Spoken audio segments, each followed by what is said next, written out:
much. I'd just like to acknowledge that all of the pieces that I'm going to share tonight were written on the land of the Wadigal people, and that sovereignty was never seen.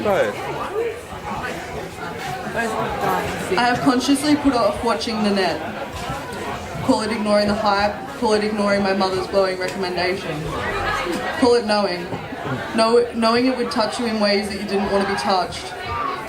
Call it knowing it would speak to those recesses in your brain that you push down and fold over and over and over again until they become such far removed nothingness that you couldn't possibly unearth them. Call it experiencing having your heart caressed while simultaneously being kicked in the guts. Call it unlearning. I need to stop comparing myself to every other trans guy on Instagram.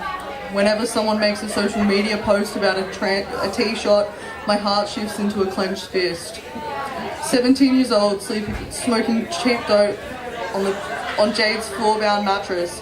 I need not lie through my teeth. There's a knock at the door. My mother, right hand clutching a 30-deck of Winnie Red. She was not concerned I was stoned, rather I was safe.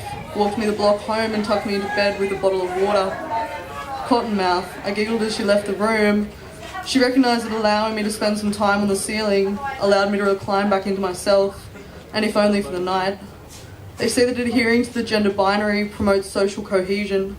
I feel anything but cohesive when I see fragments of myself dismantled lining the horizon. They say that ambivalence can ruin your life. Tattooing a holes of truism on your inner thigh doesn't make it valid.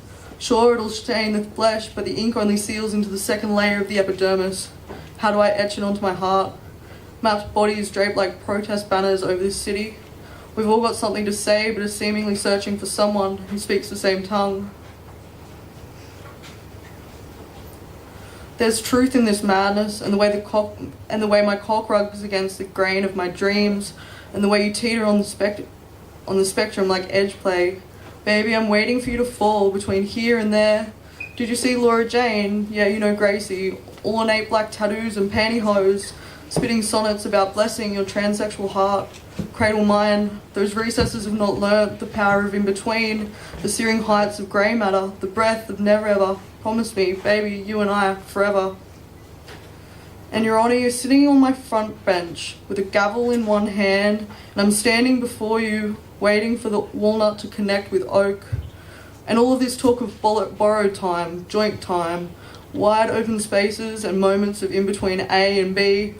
Your hands hold the weight of my hips, fistfuls of feminine flesh. Your fingers quiver under the mass and struggle to contain the volumes as it spits at the seams. Queer as in cool, cool as in queer, that same queer that's scathed with scarred knees and home jobs and dirty fingernails, but you know, there's something deliciously erotic about wedging a maxed out credit card between your nail bed and the protein itself. Let's collect the sebum in a keep cup.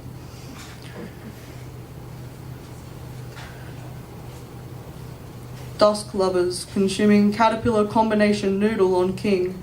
We've lived this life twice. Guided meditation through the back streets of Everleigh. I like that one. Which? The terrace with the yellow door. One day, baby, we stop at Woolies Metro for a single packet of tissues.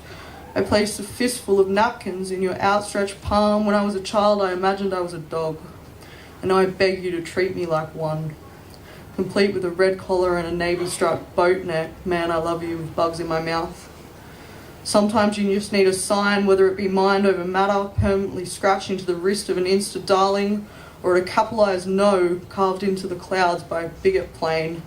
A sign that reads no but points to yes, a symbolic sign, an icon index. Sometimes you need a signifier.